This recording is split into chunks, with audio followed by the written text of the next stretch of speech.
তিন দফা সময় বাড়িয়েও শেষ হয়নি মেহেরপুর সদর উপজেলার আমঝুপি মিনি স্টেডিয়ামের নির্মাণ কাজ।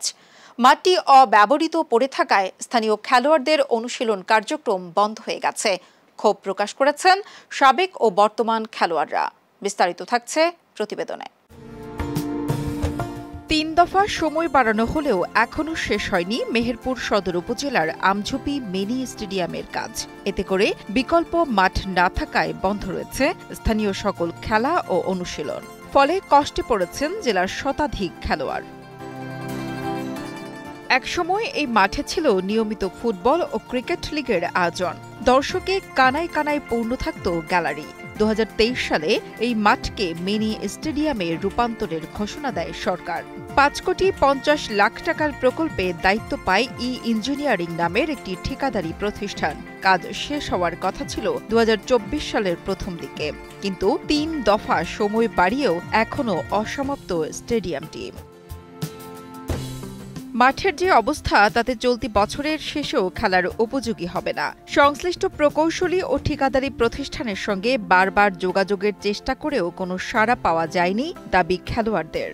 ভালোভাবে ব্যাটিং বোলিং করতে পারে না, ফিল্ডিং করতে পারে না। আমাদের এমন এমন প্লেয়ার আছে যারা ন্যাশনাল পর্যন্ত খেলতে পারবে, কিন্তু মাঠ না থাকার অভাবে আমরা সেভাবে যেতে পারছি না। যে মাঠটা যে 3-4 বছরে যে নষ্ট হয়ে আছে, এজন্য তো আমরা ম্যাচ খেলতে পারি না, ঠিকমতো প্র্যাকটিস করতে পারি না, ব্যাটিং বোলিং করতে পারি না। আমাদের ভবিষ্যৎ অন্ধকার। তো আমি কর্তৃপক্ষের কাছে অনুরোধ করতে চাই যে যেন তারা দ্রুত এই মাঠ সংস্কার করে, যাতে আমরা ভালোভাবে আমাদের অনুশীলন চালিয়ে যেতে পারি।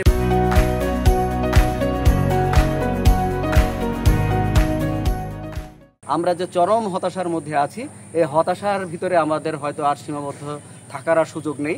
অর্থাৎ এই মাঠ নিয়ে আমরা চরম একটা দুশ্চিন্তা কাটিয়ে অর্থাৎ আমরা আন্দোলন সংগ্রামের দিকে হয়তো আমাদেরকে মাঠটা নিয়ে যেতে হবে।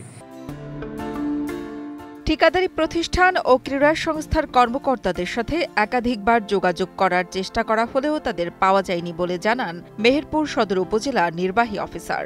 এই কাজটা আর অতি শীঘ্রই শেষ হবে, যেহেতু জাস্ট ফিনিশিং যে কাজগুলো সেগুলো বাকি আছে, যেমন থাই গ্লাস লাগানো অথবা কোথাও যে রং করা, এই কাজগুলোই বাকি আছে। এছাড়া ল্যান্ড যে ডেভেলপ করা, এটা একটু সময় সাপেক্ষে, যেখানে ঘাস লাগানো থেকে শুরু করে এই বিষয়গুলো একটু সময় লাগবে।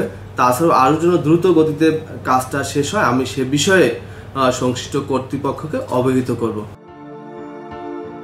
খেলোয়াড়রা বলছেন, সংস্কারের কারণে বন্ধ রয়েছে জাতীয় দলের সাবেক ক্রিকেটার ইমরুল কায়েসের একাডেমির মাঠভিত্তিক অনুশীলন। ফলে তাদের এখন শুধু ইনডোরেই সীমিত থাকতে হচ্ছে। এতে করে অনুশীলনহীনভাবে খেলতে হচ্ছে বয়সভিত্তিক টুর্নামেন্টে। রাব্বি আহমেদের পাঠানো তথ্য ও ভিডিও চিত্রে ডেস্ক রিপোর্ট, কালের কণ্ঠ।